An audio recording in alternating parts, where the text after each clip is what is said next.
Bilirsən, adətən hər hansı bir plan, hədəf və ya strategiya haqqında danışanda, yəni hər kəsin ağlına dərhal belə bir riyazi nizam gəlir. Mühəndis dəqiqliyi filan. Aha, səliqəli bir qrafik kimi. Ay sağ ol. Məsələn, bir şahmat taxtasını təsəvvür et. Hər bir fiqurun yeri, hərəkət istiqaməti əvvəlcədən tam bəllidir. Fiquru götürürsən, istədiyin xanaya qoyursan və deyirsən ki, şahmat. Çox proqnozlaşdırıla biləndir. Düzdür. Və yəni biz belə nəzarət edə bildiyimiz sistemləri sevirik. Çünki bu bizə, belə deyək də, hər şeyin əlimizdə olduğu kimi saxta bir rahatlıq verir. Amma sonra sən real həyatdakı münaqişələrə, ofis daxilindəki o rəqabətə, böhranlara və əlbəttə ki, müharibələrin dünyasına addım atırsan və birdən o səliqəli şahmat taxtası elə bir alovlanmağa başlayır.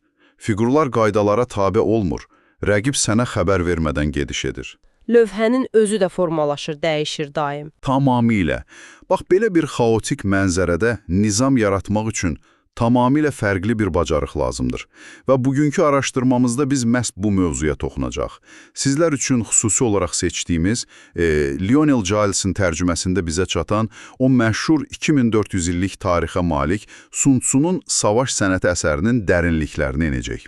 Çox möhtəşəm bir mənbədir və mən dərhal onu əlavə edim ki, biz bu mətnə köhnə, yəni sadəcə qılınc qalxanla bağlı bir hərbi dərslik kimi yanaşmayacağıq. Əsla, yox. Missiyamız o saralmış səhifələrdəki psixoloji fəndləri, rəqibi manipulyasiya etməyin yollarını tapmaqdır. Yəni, sizi lüzumsuz detallarla yormadan, bu fəlsəfəni birbaşa bugünkü günə necə tətbiq edə bilərik, ona baxacaq. Çünki savaş sənətinin əsrlər boyu bu qədər aktual qalmasının əsas səbəbi insan təbiətinin zəifliklərinin çox dəqiq xəritəsini verməsidir.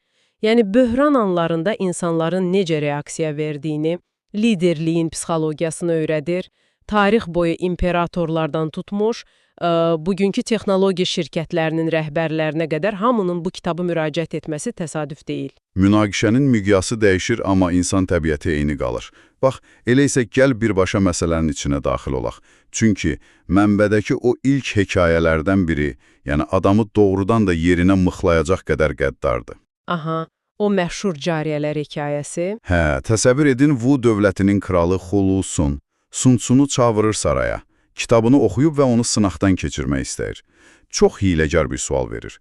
Deyir ki, sənin bu qüsursuz nizam-intizam qaydalarını qadınlar üzərində də tətbiq etmək olarmı? Sun Tzu da heç tərəddüd etmədən bəli deyir. Bəli deyir. Və kral saraydan özünün 180 cariyəsini çıxarıb Sun Tzu'ya verir. Sun Tzu da bu qadınları iki dəstəyə bölür və kralın ən çox sevdiyi, ən ərköyün iki cariyəsini komandir təyin edir, əllərinə də nizə verir, sonra komanda verir ki, sağa dön. Təbii ki, qadınlar da gülür. Təbii, həyatlarında belə şey görməyiblər, bunu əyləncə zarafat bilib qəhqəhə çəkirlər. Sun Tzu da çox sakitcə deyir ki, əgər əmrlər aydın deyilsə, bu generalın günahıdır. Sonra qaydaları çox yavaş, aydın şəkildə yenidən izah edir və yenə komanda verir ki, sola dön. Yenə qəhqəhə qopur. Yenə gülürlər, çünki əmindilər ki, kralın cariyələridir, bunlara heç kim heç nə edə bilməz. Və məhz burada hekayəyə o gözlənilməz qanlı dönüşü alır. Sun Tzu qılıncını çıxarır və kralın etirazlarına, yalvarışlarına belə baxmayaraq o iki toxunulmaz sayılan cariyənin başını kəstirir. Çox qəddar bir səhnədir. Dəhşətdir. Yəni, gəlin bunu bir qədər aydınlaşdıraq. Mən bunu oxuyanda bilirsən nə düşündüm? Bu sanki iflas ərəfəsində olan bir şirkətə yeni gələn bir rəhbərin ofisdə nizam yaratmaq üçün elə ilk iş günündə hamının sevimlisi olan o ən məşhur meneceri hamının gözü qarşısında işdən qovmasına bənzir. Amma çox qan donduran versiyasıdır təbii ki. Sənin bu müasir analogiyan doğrudan da tam yerindədir. Çünki Sun Tzu o an sadəcə iki nəfəri cəzalandırmırdı.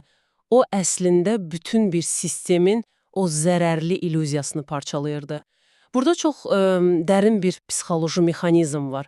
İnsanlar bir iyerarxiyada qaydaların onlara aid olmadığına inananda xaos yaranır. Yəni, statusa görə toxunulmazlıq olanda. Tamamilə.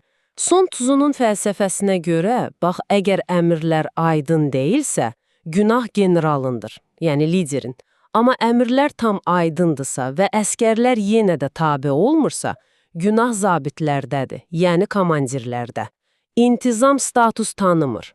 Kral müdaxilə etmək istəyəndə Sun Tzu'nun verdiyi cavab var, o müasir menecment üçün qanundur. Aha, deyir mənə səlahiyyət vermisinizsə? Bəli. Deyir ki, mən bir dəfə sizdən general rütbəsi almışamsa, vəzifəmi icra edərkən sizin bəzi əmrlərinizi qəbul edə bilmərəm. Yəni, mikromenecment və emosional müdaxilə işi məhv edir. Və nəticədə cəsədlər yerə düşən kimi otaqdakı atmosfer 180 dərəcə dəyişir. Qalan qadınlar dəhşətli bir səssizliklə, mükəmməl dəqiqliklə hər komandanı yerinə yetirirlər. Oyun bitir, reallıq başlayır. Amma bir dəqiqə, mənim mətndə gördüyüm və məni həqiqətən çaşdıran çox böyük bir ziddiyyət var burada. Diqqət et, o ilk gündən belə güzəştsizdir, nizam üçün dərhal qan tökməyə hazırdır. Amma biz mətnin qalanını oxuduqca görürük ki, Sun Tzu az qala bir sülh elçisi kimi həmişə qan tökməkdən, birbaşa döyüşdən qaçmağı təbliğ edir. Aha, qəribə görünür. Hə, əgər o bu qədər qəddardırsa, niyə strategiyasının əsası elə döyüşməmək təşkil edir? Çünki biz o iki qadının qətlinə çox emosional yanaşırıq, amma Sun Tzu riyazi yanaşır. O, otaqdakı edam əslində qalan 178 nəfəri gələcək fəlakətlərdən xilas etdi. Onları mükəmməl bir mexanizmə çevirdi. Mətnin ən ali fəlsəfəsi də elə budur, yəni məqsəd zərər vermək yox, nəticə almaqdır. Döyüşmədən qalib gəlmək. Bəli, o açıq deyir ki, 100 döyüşə girib 100-ündə də qalib gəlmək ən yüksək mükəmməllik deyil. Ən böyük mükəmməllik düşmənin müqavimətini heç döyüşmədən qırmaqdır. Reyting sisteminə görə ən yaxşı lider düşmənin planlarını hələ yaranma mərhələsində alt-üst edəndir. İkinci ən yaxşısı onu müttəfiqlərindən təcrid edəndir. Yalnız üçüncü məcbur qalıb döyüşəndə, hə? Düzdür. Ən pisi isə qala divarlarına hücum edib aylar boyu qan tökəndir. Qan tökülürsə, deməli sənin intellektual strategiyan artıq iflasa uğrayıb. Yaxşı. Bəs niyə döyüşmədən qazanmaq, yəni prosesi uzatmamaq bu qədər həyati əhəmiyyətlidir? Mənbədəki o rəqəmlər əslində bunu çox gözəl izah edir. Sonca orada müharibənin iqtisadiyyatını hesablayır.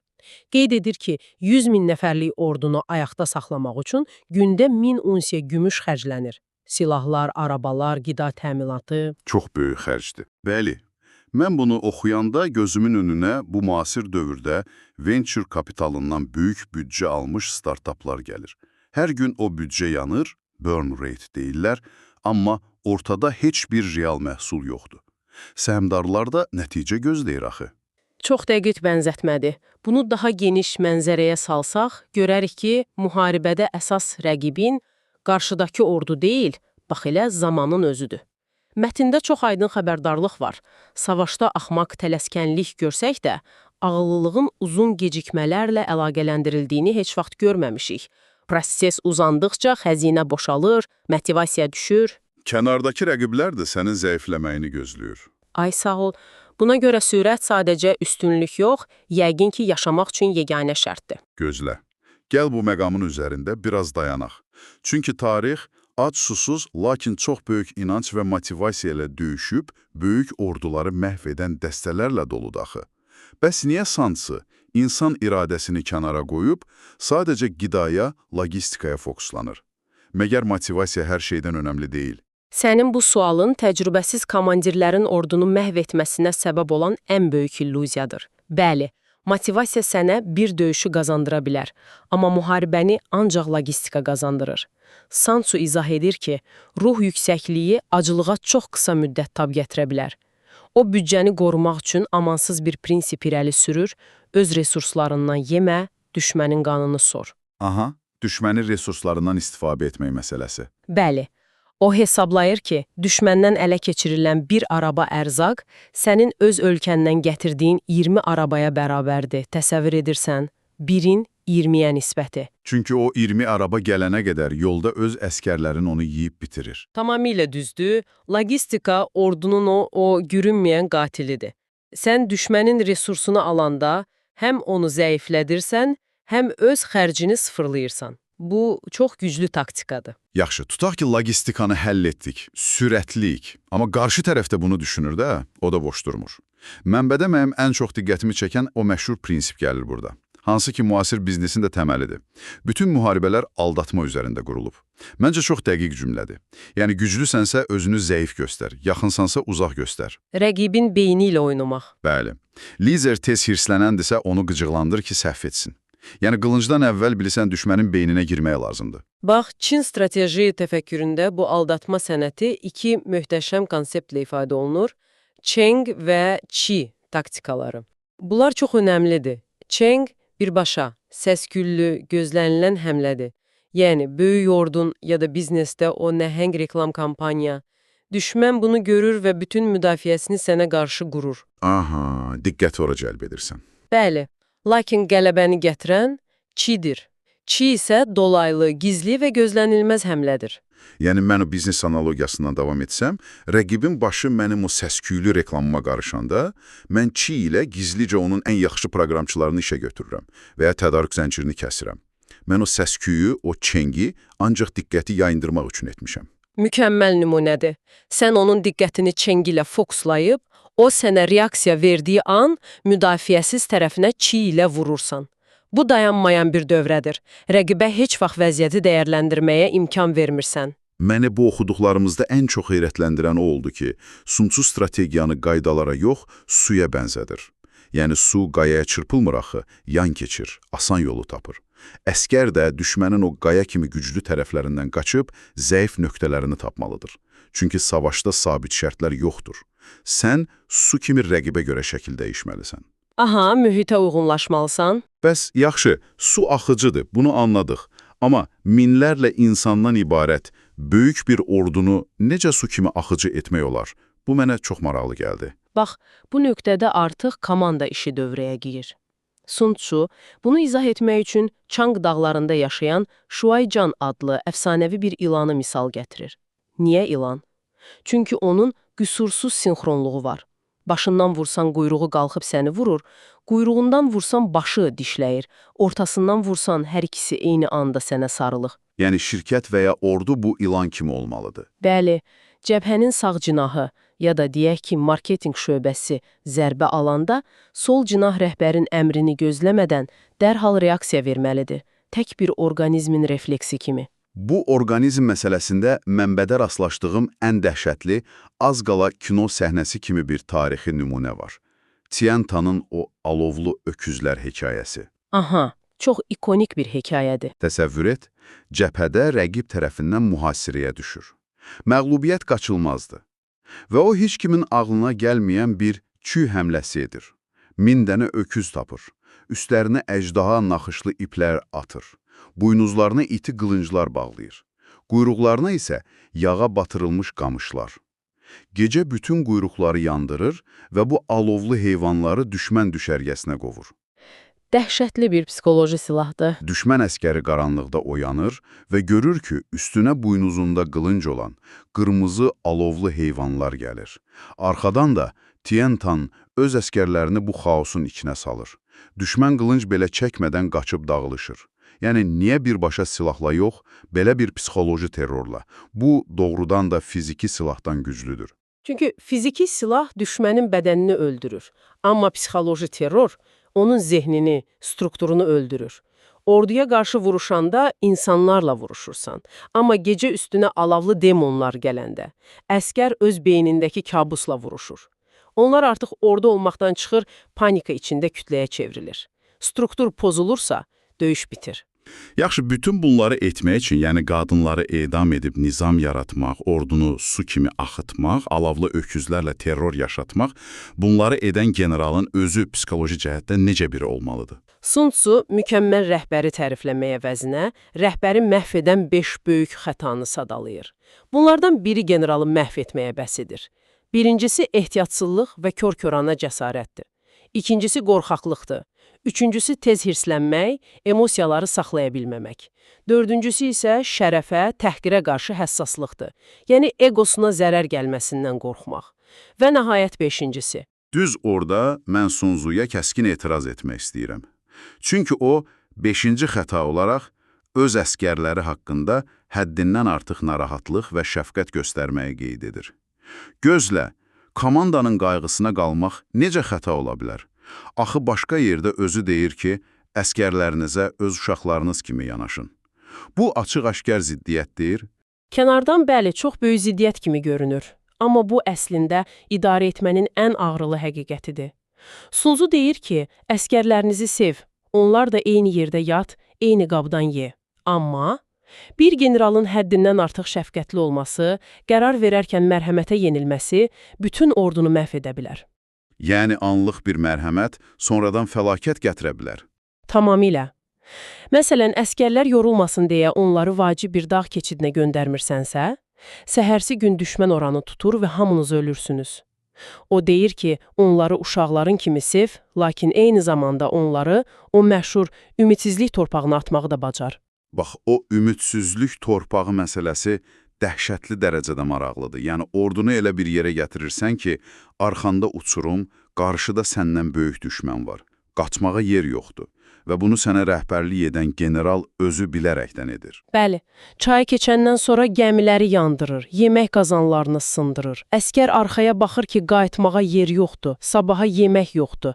Yaşamaq üçün yeganə yol irəli gedib düşmənin yeməyini, gəmisini almaqdır. Çarəsizlikdən boğan bir güc yaranır. Bəli, onlar qorxularını itirir və vahid bir gücə çevrilirlər. Liderin bəzən daşıdığı o ən qəddar məsuliyyət sirləri qorumaq və məqamı gələndə əskərləri hündür bir divara çıxarıb, arxalarındakı o nərdivanı təpi ilə atmaqdır. O nərdivanı aşırtdıran liderin psixoloji yükünü təsəvvür edirsən? Çox ağır bir məsuliyyətdir. İndi geriyə baxıb, bütün bu danışdıqlarımızı, yəni cariyələr hekayəsini, aldatmaları, ümidsizlik torpağını xülasə etsək, əsas qənaət budur ki, qələbə emosiyalara qapılmadan idarə edilən çox soyuqqanlı bir riyaziyyatdır. Qətiyyən, şöhrətpərəstlik yeri deyil. Əsla. Nizam formalaşdırmalısan, amma su kimi də elastik olmalısan, rəqibinin beynini analiz etdiyin kimi öz zəifliklərini də görməlisən. Mətində ki, o qızıl qayda var, özünü və düşmənini tanıyırsansa, yüz döyüşün nəticəsindən qorxma, ancaq özünü tanıyıb düşməni tanımırsansa, mütləq bir məğlubiyyət dadacaqsan, bu biznesdə də həyatda da keçərlidir. Çox doğru. Mən də yekunlaşdırarkən dinləyicilərimiz üçün belə bir fəlsəfi sual buraxmaq istəyirəm. Əgər ən böyük qələbə düşməni döyüşmədən məğlub etməkdirsə, bəlkə də dünya tarixinin ən dahi generallarının adlarını biz heç vaxt eşitməmişik. Bəlkə onlar fəlakətlərin qarşısını elə səssizcə alıblar ki, ortada qan tökülməyib və tarix kitabları onları yazmayıb. Biz ancaq qan tökənləri xatırlayırıq. Möhtəşəm bir fikirdir doğrudan da. Bəlkə də ən böyük qələbələr elə heç vaxt yaşanmamış müharibələrdir. Əziz dinləyici, bugün bizimlə bu 2400 illik fəlsəfəni vərəqlədiyiniz üçün təşəkkür edirik. Ümid edirik bu qaydaları öz ofis rəqabətinizdə və ya şəxsi maneələrinizdə istifadə edəcəksiniz. Və unutmayın, idarə etməli olduğunuz ən böyük ordu sizin elə öz düşüncələrinizdir. Bizi dinlədiyiniz üçün təşəkkürlər.